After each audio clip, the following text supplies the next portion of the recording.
That's what you're doing. That's what you're doing. You got FY, what you got to do is Mr. Elrod. Mr. Sanders. Mr. Turner. Chairman Taylor. Mr. Chairman, 5 ayes, no nays. Item number 3, does anybody need to talk to Mr. Black again after the workshop? Everybody clear?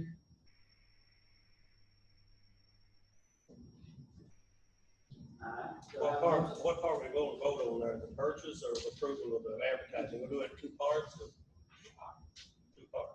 Part A would be letting the bids for bus in FY 20, and then B, approve the bus advertising agreement with District Solutions. Buy the bus in what? Purchase the bus what year now? Yeah, the letting of bids, the bids haven't been made, Mr. Taylor, yet. The letting of bids. Okay. On the 23rd, is that correct, Ms. White? Now, this is to replace the bus that was wrecked, correct? This is a totally new bus.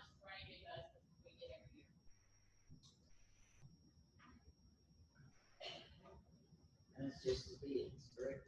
And you will approve the bid at the special call meeting, should you choose to do so on a special call meeting on June 25. Do I have a motion to approve? Motion's been made, this is on bids for the new bus. Do I have a second?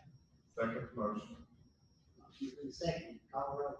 Motion made by Mr. Elrod, seconded by Mr. Sanders, to approve A, letting the bids for bus in FY 20, and B, approve bus advertising agreement with District Solutions. Mr. Daniel. Aye. Mr. Elrod. Mr. Sanders. Mr. Turner. Chairman Taylor. Mr. Chairman, 5 ayes, no nays. Did you guys get a chance to look over the senior? Anybody have anything on that, Mr. Nichols?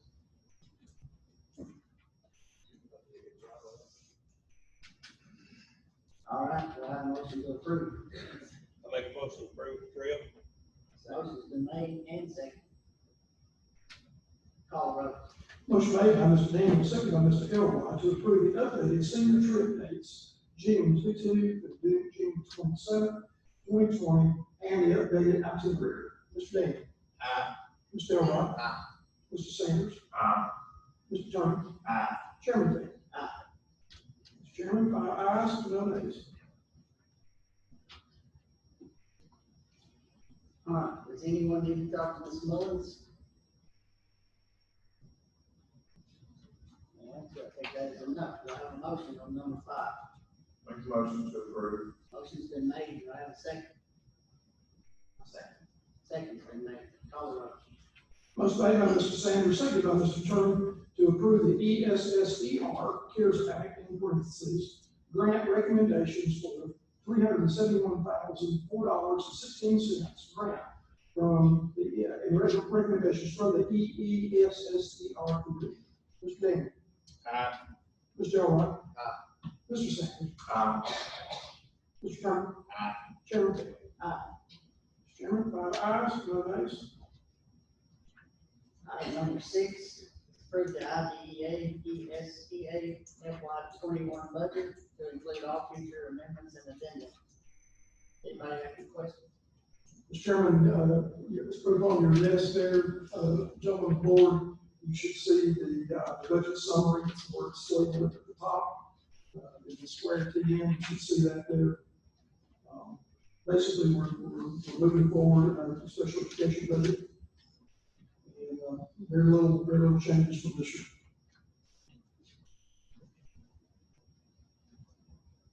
Do I have a motion to approve? Motion. Motion's been made. Do I have a second? Second motion. Motion's been made and seconded. Call the roll.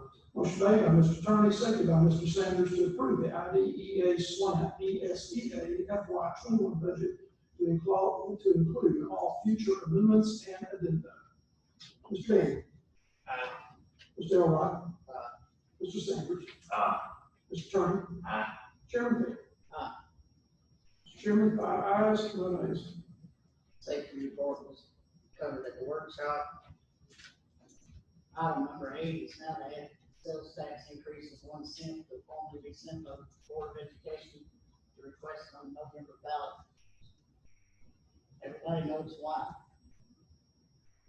We gotta have some help. Anybody got any questions? I hope that, everybody here is, during our discussions, and make our discussions cheeky about how important these taxes are. Of course, I hit on sales tax. If they, it's just, what seems to be a small portion that will end up, any help is better than none. And we want to try to offset the burden of property owners as much as possible, although we know that's going to be inevitable too. And education is power here, so make sure you get out in the community and educate your citizens and voters that are not here about what the purpose of this is. It's very important, so keep that in mind. Have a motion to approve. Motion approved. Motion been made and seconded. Call roll. Motion made by Mr. Attorney, seconded by Mr. Elrod, to request that the County Commission, to formally request the County Commission to place and increase all the local option sales tax from 1.75% to 2.75% on the November 2020 ballot. Mr. Daniel. Aye. Mr. Elrod. Mr. Sanders. Mr. Turner. Aye.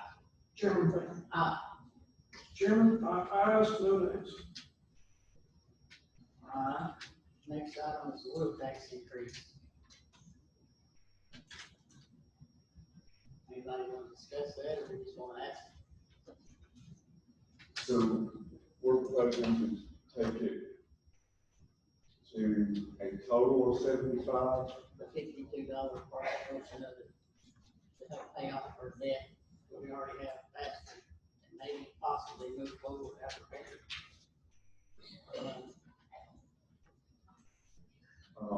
To help, so we'll pick on a single community. Exactly. Did they, you might not know, did they vote to sunset at $40? They did, Okay. so we have time to build on that fund, to have more money to.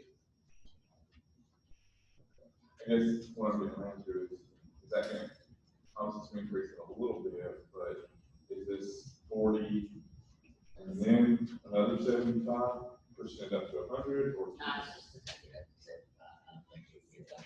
Okay, that's. Right now, Mr. Sanders, it is $50.25.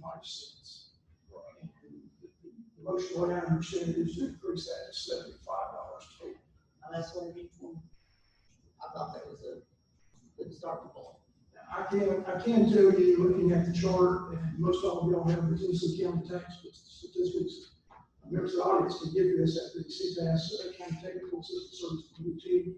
It's the same thing I'm reading out of right now. In table 6, there are many counties that are even above 75. There's one county, Lake County, in the upper western part of the state, is $100. That's the highest in Tennessee.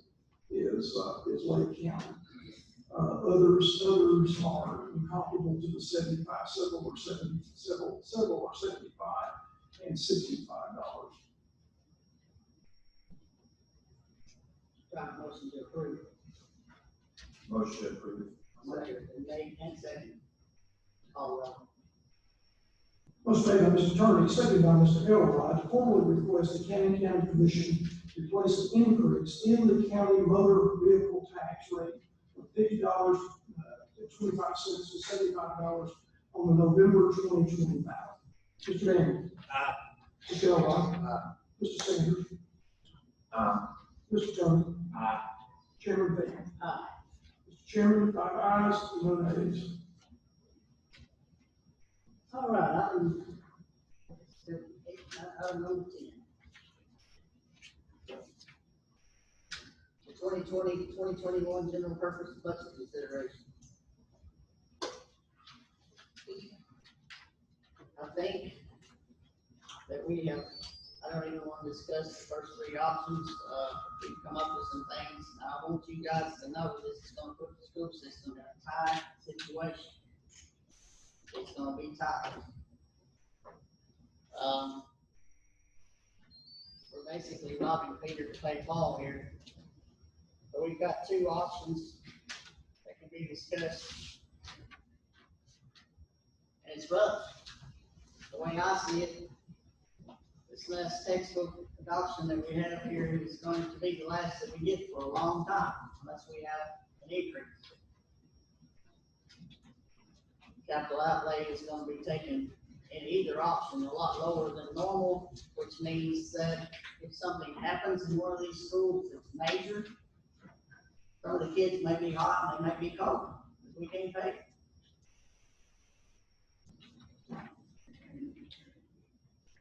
All right, guys, let's discuss option 4 and 5. Yes, Mr. Chairman, members of the board, if you look at option 4, basically, Mr. Sanders, is option 4 is to do what he suggested last evening, or last Tuesday, feels like last evening. But what this one does, we had already made some cuts. Mr. Nichols had already made some major cuts at the high school already. These cuts are in this budget. I'll say something. We no longer have a chemistry teacher at the high school. The high school has lost 4 employees to help with the budget. That's rough. That's rough. Go ahead. That would also decrease the 3 instructional coaches, one RTI and 2 assistant instructional coaches, 1 assistant principal. The COVID ID 19 CARES Act will receive $75,000 out of what you just passed a few moments ago. There's no LOE performance in this budget due to no level of effectiveness. Nursery is moved over from another fund, from Ms. Patterson's state funding over to GP. This transportation also has 1 contract bus driver decreased from that. There are no growth positions in this budget as suggested by Mr. Sanders. This is a reduction of capital outlay to $150,000. That is a reduction from $300,000 to $150,000. And again, no textbooks in the FY21 budget. And you can look at the various line items in option 4 and go down through there and see those and see what's there. Again, we did have some help from COVID-19 because utilities were down, which was a good thing for us, a positive outcome of a very negative situation. For the budget, not For the budget, not for the kids. The kids needed to be here. We need to help them all again. But for the budget, we received some help on that. So you can look at that. I've gone back down to the line items and looked at each line item, the expenditure line item. And then again, certainly we're moving more MUD funding into this budget from what we had. But what will happen, we will continue to go into reserves. And I'm sure we will continue having to send monthly reports to the comptroller, correct, Douglas? Because of the cash flow situation here. It's like at home when folks in the audience, when you have a budget at home, you have to cut sometimes. And this is what's going on here. Now, this budget will keep the librarians. This budget will keep the librarians. In art, the art teacher, this will fund 3 art teachers. It's what it will fund. That means that those 3 would have to travel. Because right now we have 4 art teachers. It's not, they're from art teachers. But you had 4 art teachers that some were traveling. Now you're going to reduce to 3 because we had someone to retire. So this funds 3 art teachers. It also funds all the librarians, including your part-time librarians or those non-certified folks that are helping in the smaller schools. That funds that. So basically the only differences in option 4 and option 5 is that the capital outlay goes in Mr. Daniels' option 5, and he kept it at $300,000. That's basically your only differences. If you look down at the bottom lines here, you know, I've gone through this, and Douglas and I've gone through this immensely. This budget has been examined, I would dare say, closer than any budget in the last many years. Would you say that, Douglas? We did this one about an hour.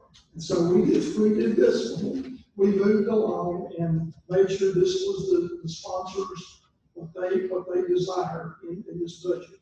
But these line items have been scrutinized again and again and again to look for any savings whatsoever.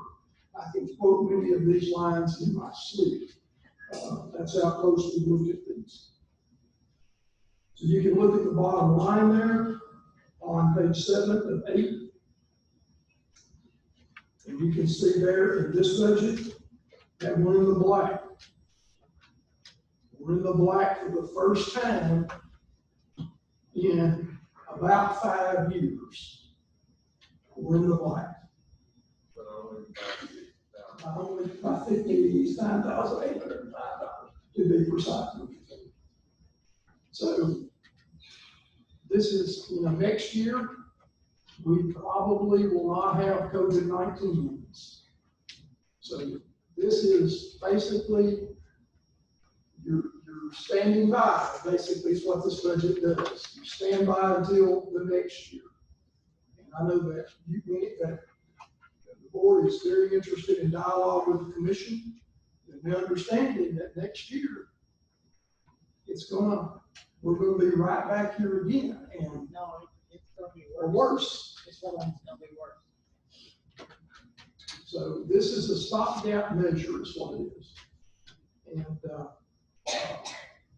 like I said, on Tuesday evening, what has occurred is that we've got a double whammy. We've been hit hard because of us going into reserves and using non-recurring funds and recurring funds the last several years, and then we've had COVID-19. And as soon as this budget is adopted and we make personnel decisions there, then we'll turn right around, and then next week, I should wait Robert with the director's comments.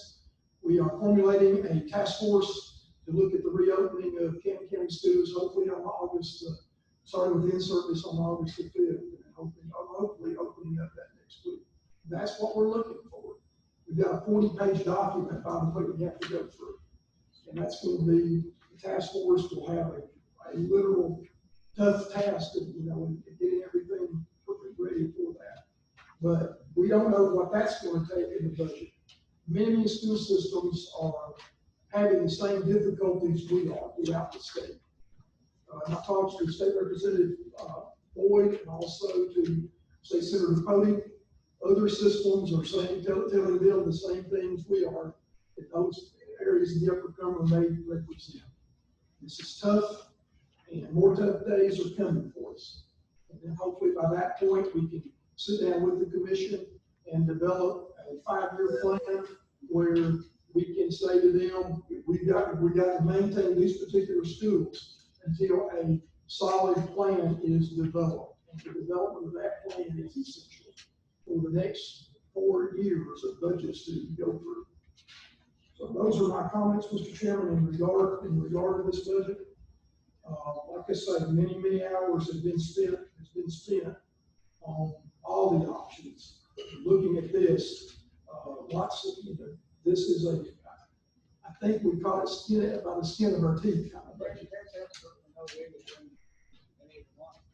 So I want to tell everybody that's out there, if you have anything you want the Board of Education to fund, get it. We can do it.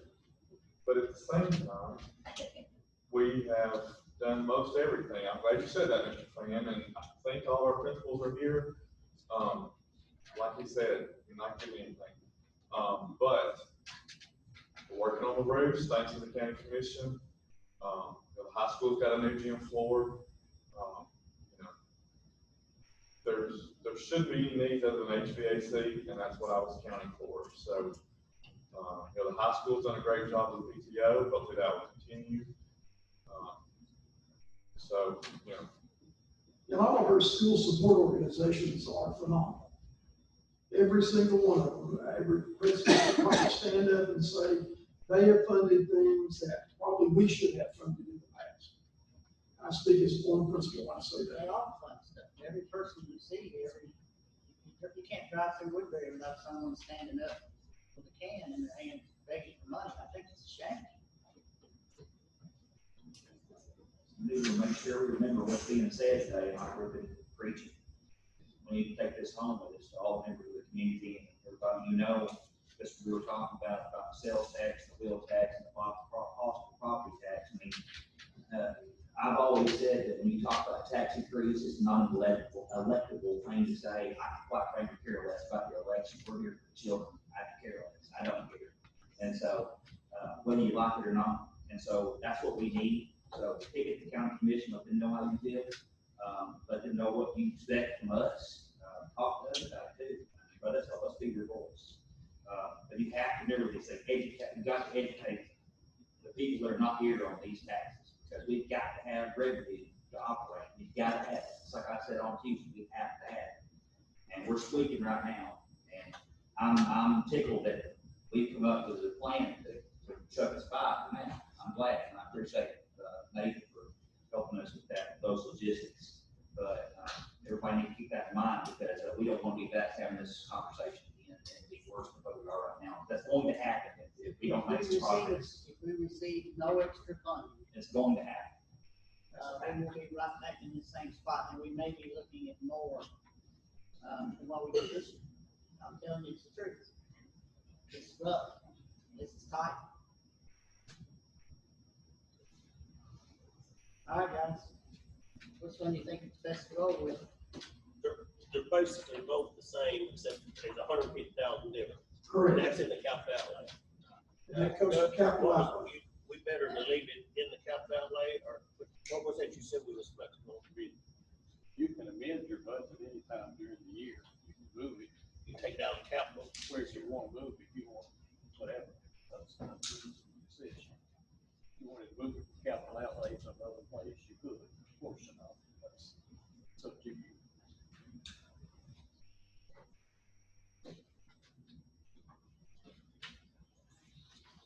Question on the revenue, the payments in lieu of taxes, local utilities. In 18-19, we were budgeting 119,000, and then the 19-20, 119,000. But we don't have anything for this year. What's happened there? It's coming in through the property tax now, rather than through that.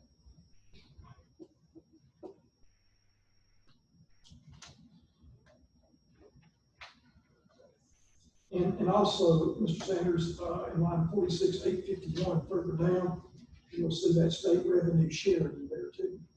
That is the difference in, when we know that the county commissioners, the $2.9 million, 2.909, that figure is then down there, the other 350,000 that we estimated.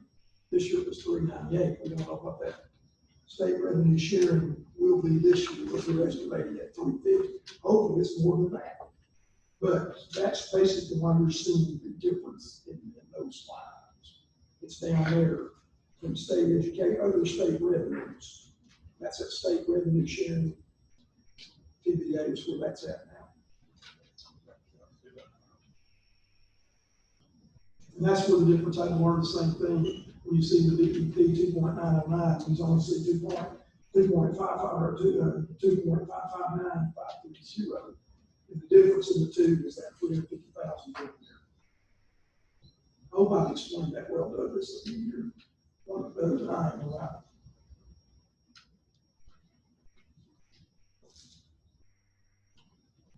I would personally feel a lot better with a little more in capital outlay, but Well, right now, what do we say, Douglas, the capital outlay that we have spent so far this year, what was that?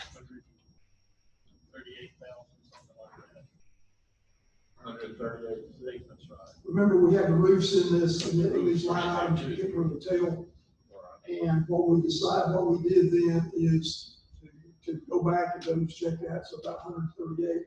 you look back at the previous years too, with capital outlay, you can see there what we've done in the past. Back in 17-18, remember we had that, at the regular capital outlay, you can see there 249,477, and then 269, 040 in 18-19 is what we had there. So if you look at that capital outlay there, we spent actually 237,177, the other architect, because we had the roof. And y'all did the roof situation for y'all. Y'all did that, we had to go ahead and pay Gregor. And then later, he reduced that, once we got the other money, then he reduced it by that amount, so we got that back. But we do have the option with more in capital outlay to move capital outlay money where we need it, That is correct. if the commission approves it. And anything else on the budget? Anything else? But that would require a budget amendment, is what it would require. That would go to the county commission. Okay, so if we, year to date, or fiscal year to date, spent 138,000 on capital outlay, whatever we have left in that, will start July 1. Whatever you have left in that, what we fund balance, it could be, Go to fund balance. it'll contribute to your total, whether you're going into fund balance or not going into fund balance. That's right. Which still helps meet the state test.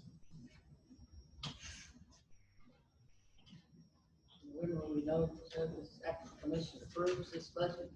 So, when y'all, the state passes it, after the commission approves it, then we turn it in. Won't really know until we get the year closed, which will happen probably the end of July. Upload it to the state, this budget entered, and hit upload it to the state. So you probably look at sometime in August.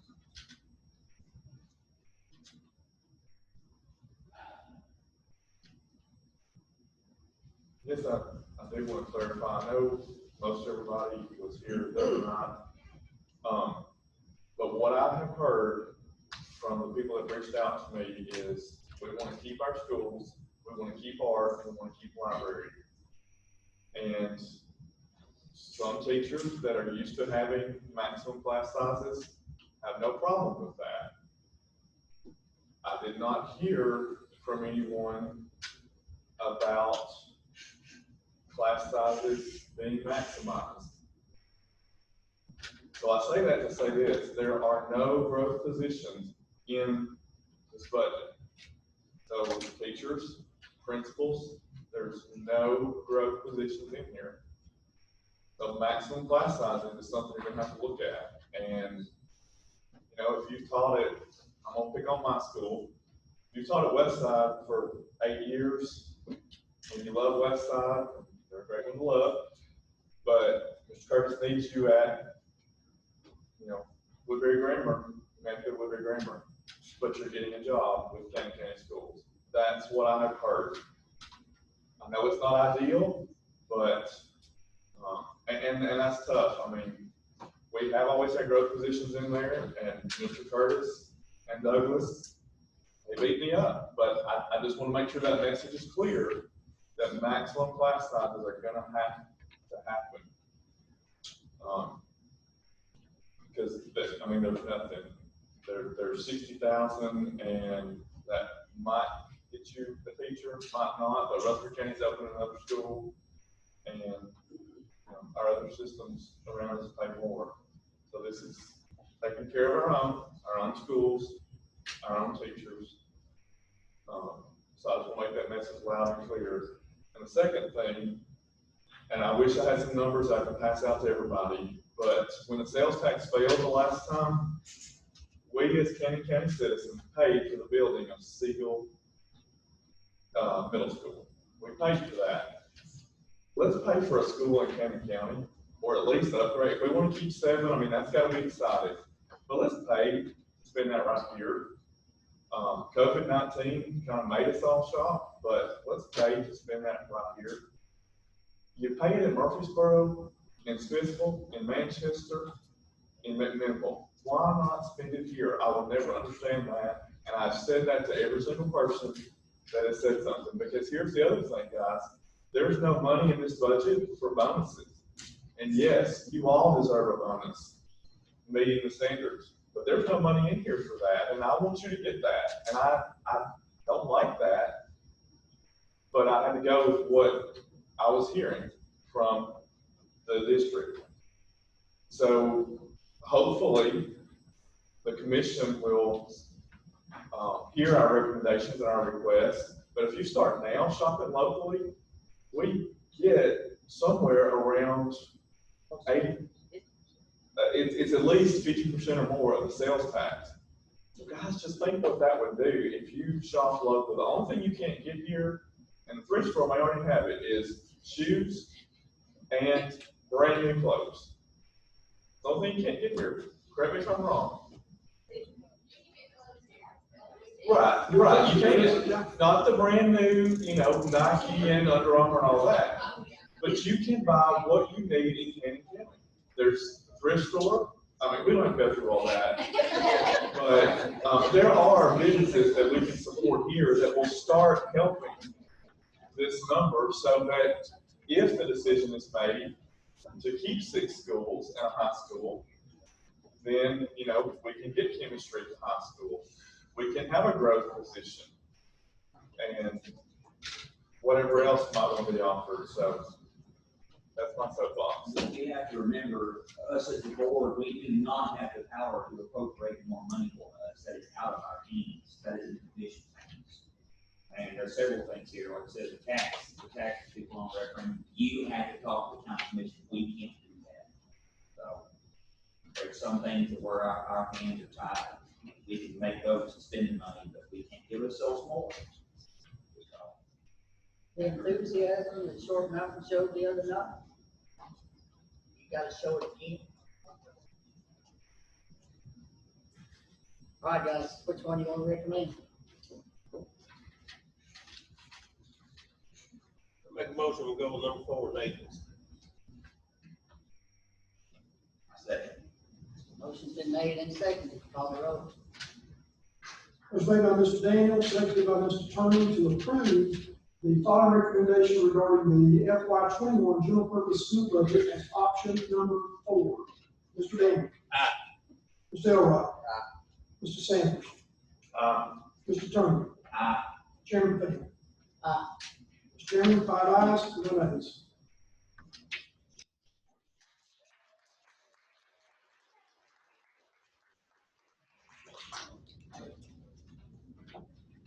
I'll send this over to the commission post haste. Next budget committee meeting, the next budget meeting, and state of what we have done in regard to the additions and looking at the 68.5 as a substitute instead of the 75 that we said over there earlier. All right, item number 9. Director's comments. Mr. Curtis, please. Okay, 709, I think I've got to 809, so No, sir. No. Mr. Chairman, we will be starting a task force, like I said a few moments ago. Our task force will, some of the principal supervisors and members of the community, from the health department, individuals that are very knowledgeable in this money. I've asked her to head that up in regard to school opening up because she is doing it as coordinator of school health. She's been helping that. And we are living in, and I'm tired of saying unprecedented. I'm tired of saying uncharted waters, but we are. And we're looking at what could happen in Tennessee. The latest statistics indicate that it is still rising. It's in the COVID-19 is still rising. So do the Tennessee pledge, separate the masks, whatever we need to do. We don't know what that's going to look like yet in schools. We're still looking at evaluating the material. As soon as we know something, we will do that. As soon as the decision is made, we will go forward with that and make sure that COVID-19 is doing the best we can with what we have. And that's going to be a formidable task, especially for schools, keeping our schools sanitized. That's going to be paramount. looking at masks and whether masks or not, that's gonna have to be looked at, going by the CDC guidelines and guidelines by the State Department of Health and the Tennessee, we got 40-page guidance document. It doesn't tell us what to do, it just says, boards, here's your options to do.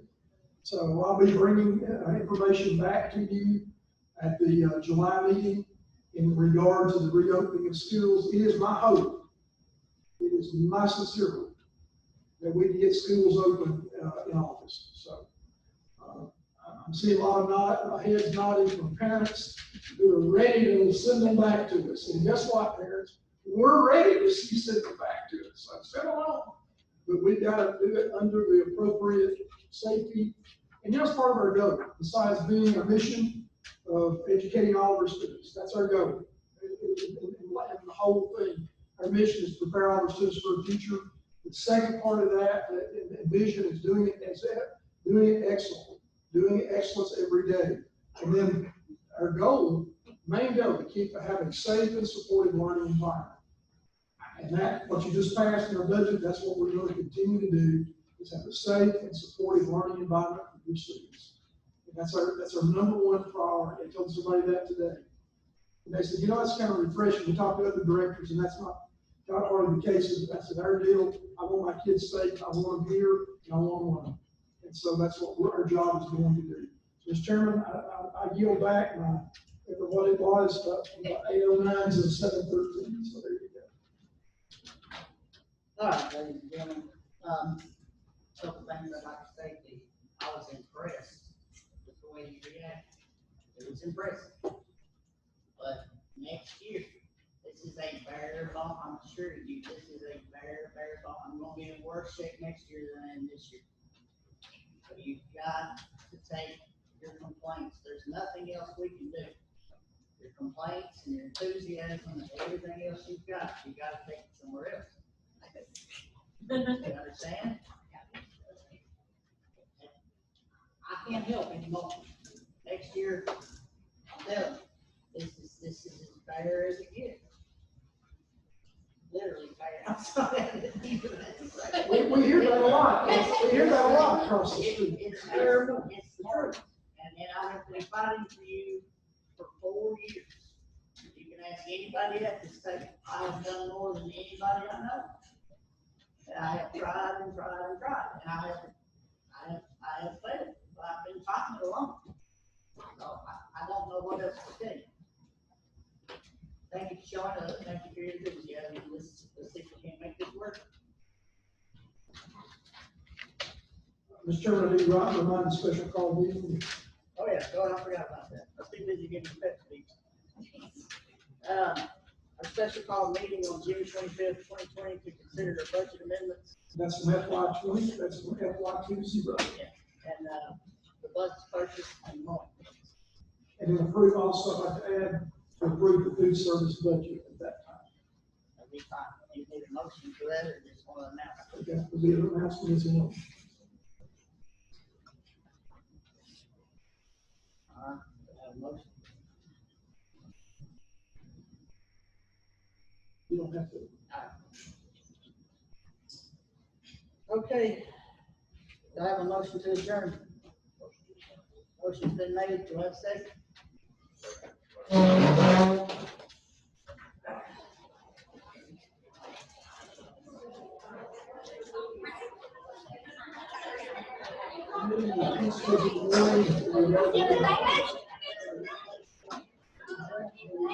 CCS.